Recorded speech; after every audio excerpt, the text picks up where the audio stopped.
Voilà, on continue donc avec la suite de notre Silence on lit et du coup notre chapitre 4. Du coup, je vous lis le début comme d'habitude et après, vous lirez la suite et puis je vous lirai la fin. Voilà. Juste ce qu'on a, à où on s'était arrêté la dernière fois, du coup. Pas pour le. Du coup. Ses amis n'ont pas besoin de l'interroger pour deviner son idée, car ils ont eu la même. C'est impossible, tu le sais bien, dit la fillette tristement. Pas pour le chevalier flamboyant, s'exclame Yvain. Si vous avez peur, retournez au château, je m'occuperai seul de yeux d'or. Pour le chevalier noir non plus, rien n'est impossible, proclame Jean, qui n'est pas pour ne pas être en reste. Même les vraies sottises, ajoute-t-il en baissant la voix. D'accord, mettons l'affaire au point, propose Aliénor avec grand sérieux. Quelle est cette affaire? On est prêt. Chapitre 3. Un parfum d'épouvante.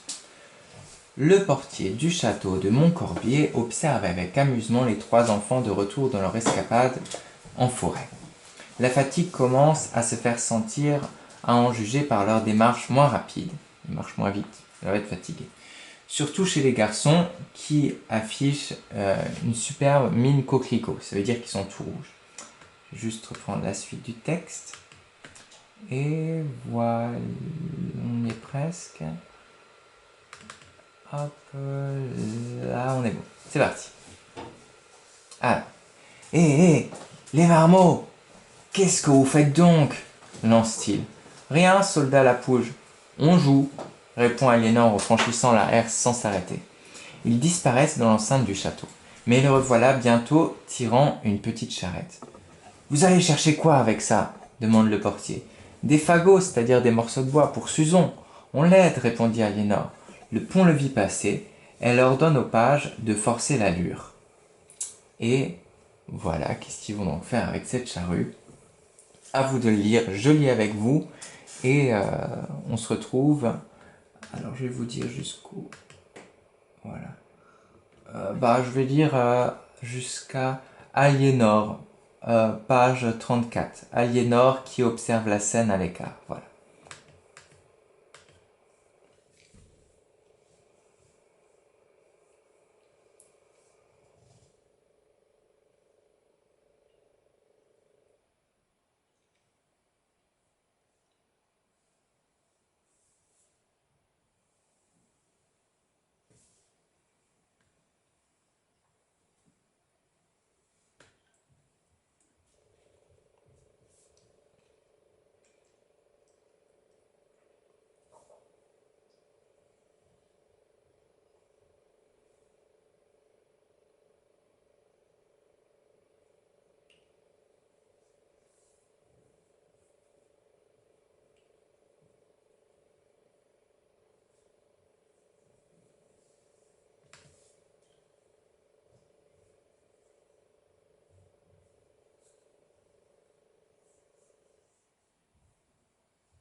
Du coup, voilà, on continue là.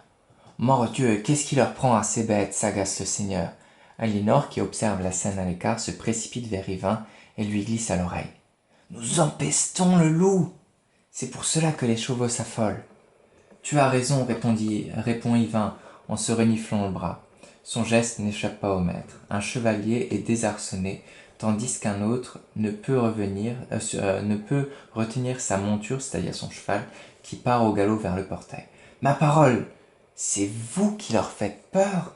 S'écrie le seigneur en tirant avec force sur les rênes. Vous sentez les loups ou quoi? Oh non, mon père s'empresse de répondre Aliénor, mais peut-être un peu le sanglier. Nous en avons recueilli un jeune ce matin, et nous le mangerons ce soir, s'écrie le seigneur. Puis il lance le signal au départ. Les chasseurs quittent le château comme une troupe partant à l'assaut. Les enfants poussent des oufs de soulagement, Mais il va falloir leur trouver un sanglier d'ici ce soir. Et voilà, malheureusement, ils ont menti au Seigneur, mais ils vont devoir trouver un sanglier à manger d'ici ce soir. Est-ce qu'ils vont réussir? Nous aurons la réponse lundi. Je vous souhaite à tous de passer une très bonne soirée, de bien vous reposer pendant ces 3 jours de week-end. Vous aurez la vidéo à regarder, résumé de la semaine. Et voilà, sinon passez un très bon week-end. On se retrouve tout de suite après pour faire notre Discord, comme d'habitude, à 17h30. Voilà. À tout de suite, à tout à l'heure. Et voilà. Bonne soirée, bon week-end à tous.